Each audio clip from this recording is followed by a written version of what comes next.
교통사고 전문 로펌 윤혜니입니다. 차가 중앙선을 넘어 일으킨 사고는 교통사고 처리 특례법상 12가지 중대한 과실이 있는 사건으로 분류가 됩니다. 이 중대한 과실은 신호위반, 불법 유턴, 제한속도 초과, 횡단보도, 무면허 음주운전, 어린이 보호구역 사고 등이 대표적인데요. 그런데 한번 생각해 보겠습니다. 편도 1차선을 운전하고 있는데 차 한 대가 앞을 달리고 있습니다. 이런 경우 많이 경험하시죠? 앞차가 내가 달리고 싶은 속도보다 천천히 가고 있으면 그 차를 추월할 기회를 계속 엿보게 되는 겁니다. 하지만 추월 타이밍을 잘못 잡으면 사고가 일어날 수 있습니다. 오늘 소개할 사건 역시 이런 케이스에 해당됩니다.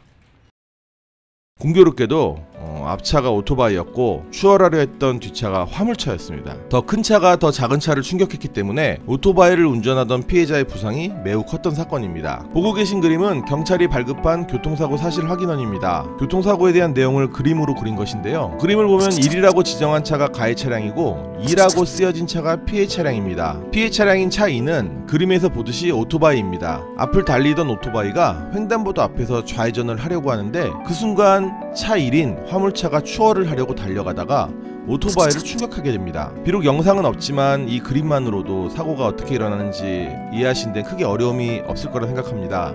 오토바이 운전하던 피해자 당연히 크게 다쳤습니다. 지금 보시는 것은 사고 현장 사진입니다. 정말 끔찍합니다. 피해자 진단서인데요. 진단명을 보시면 두개골이 결손되었다. 그러니까 두개골이 깨진 거죠. 머리뼈가 깨진 겁니다. 그로 인해 외상성 출혈이 있었습니다. 사진은 소송 중 진행했던 신체감정 의사의 회신서입니다. 피해자는 치료가 끝난 후에도 마비나 의식장애 등 후유증이 남는다고 쓰여 있습니다. 그리고 당연하지만 영구적으로 노동 능력을 완전히 상실해버렸습니다. 스스로 아무것도 할 수 없다 보니 하루에 16시간, 즉 2명의 간병인이 계속 붙어있어야 된다는 진단도 받았습니다.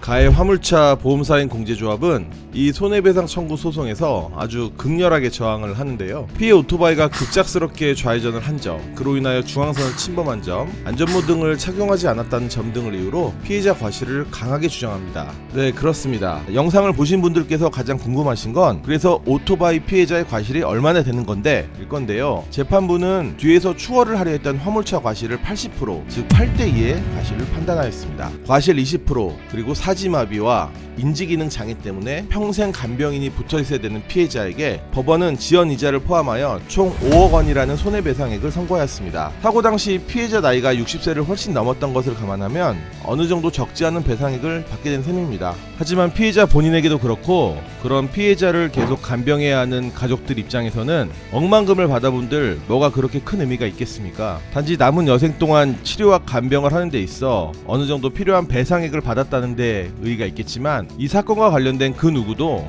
만일 다시 돌아갈 수만 있다면 절대로 그 사고를 당하고 싶지 않을 것입니다. 안전운전의 시작은 바로 방어운전입니다. 윤혜니 시청자 여러분, 교통사고는 누구에게나 벼락같이 찾아올 수 있습니다. 본인 운전 실력에 절대로 자만하지 마시고 항상 조심운전할 것을 권해드립니다. 오늘 여기까지 하겠습니다. 지금까지 교통사고 전문 로펌 윤혜니였습니다. 다음에 또 다른 사례로 찾아뵙겠습니다. 감사합니다.